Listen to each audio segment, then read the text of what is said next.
There is a bird that lands on fences and porch rails all across this country, and almost nobody who sees it understands what they're actually looking at. People glance at it, call it a pigeon, and look away. But by the end of this video, you're going to understand exactly why so many people who have lost someone they love swear that a mourning dove showed up the week it happened, and why that is not just a coincidence, it is something this bird was built for. Stick with me, because the last part of this video, about how long these birds actually live, and what that means for the one sitting on your fence right now, is the part that gets people the most. My friend, I want to tell you about a woman named Carol before I tell you anything about a bird, because the bird only matters once you understand her.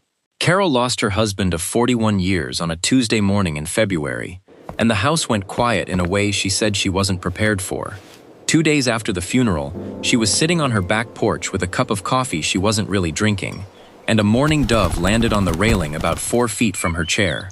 It didn't fly off, it just sat there, cooing that low, soft sound, and stayed for almost 20 minutes. She told her daughter it felt like her husband had sent something to sit with her, because that's exactly what it felt like it was doing. Now, I'm not here to tell you that's exactly what happened, but thousands of people describe this same moment, and once you understand what this bird actually is, you start to understand why it keeps happening, in yards and on porches, all over America. Here's the problem, and it's one almost nobody realizes they have. We've gotten so used to sorting the world into important and background noise that we've quietly filed the mourning dove into background noise. It's not a hawk, it's not an eagle, it's not something you drive 2 hours to spot with binoculars. It's just there, every day, on the wire, on the fence, under the feeder, and because it's always there, we stop actually seeing it. We hear that low, 4-note coo, and half of us think it's an owl, and the other half just tune it out. We've made this bird invisible through sheer familiarity, right at the exact moment in our lives when it tends to show up the most. And here's where it gets uncomfortable, because the moments when a mourning dove tends to show up closest to you, sitting still, staying longer than it should, are so often the moments when we are grieving, or scared, or sitting with something heavy. And because we've trained ourselves to see this bird as nothing, we miss what it actually does. This bird feeds its young something that comes from inside its own body, something that looks and behaves like milk, produced in a pouch in its throat, called a crop. Not the mother alone.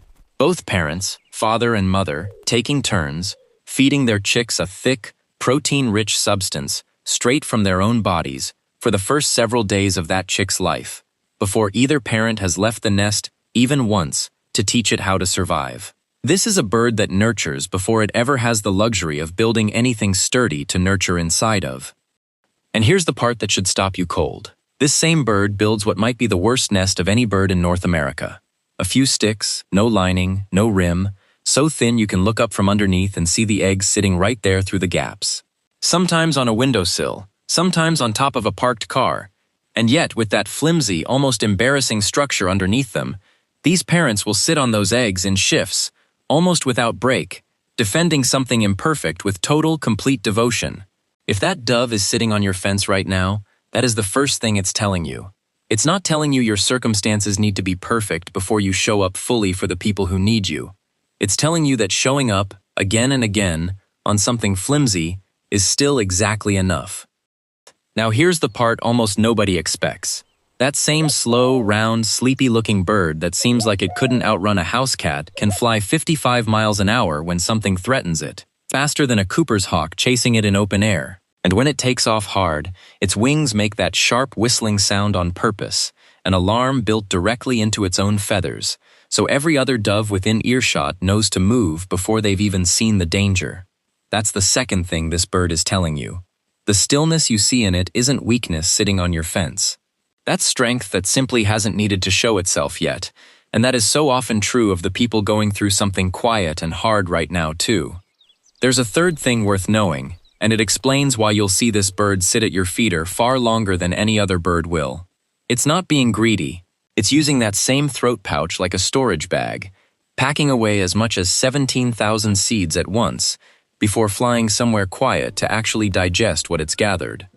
Every day it eats between 12 and 20% of its own body weight, which for you or me would be like sitting down and eating 30 pounds of food in one day, and it does it without ever looking rushed about it.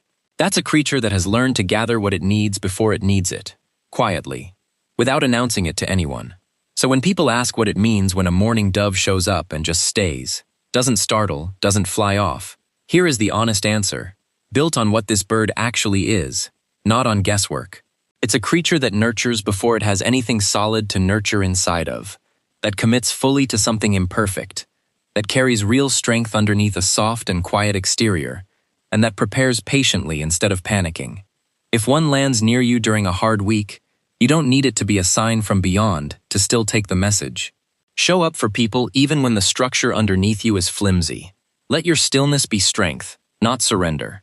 Gather what you need quietly and trust that it's enough. And now, the part I promised you at the start. Most people guess a mourning dove lives 3, maybe 5 years. The oldest one ever recorded, banded by researchers back in 1968, was still alive in 1998. 30 years old, 30 winters, 30 breeding seasons, 30 years of showing up on fences exactly like yours, long after anyone would have expected it to still be there. So the next time one lands close to you and doesn't leave, maybe don't rush it off the railing. It might be older than you think, it might be steadier than you think, and whatever it's telling you, whether you believe it's a message or just biology doing what biology does, it earned the right to sit there a little while longer. If a mourning dove has ever shown up for you at a moment that felt like more than a coincidence, tell me about it in the comments below. I genuinely read every single one. And if this one hit you the way I think it might, stay close, because there's another one coming that you're not going to want to miss.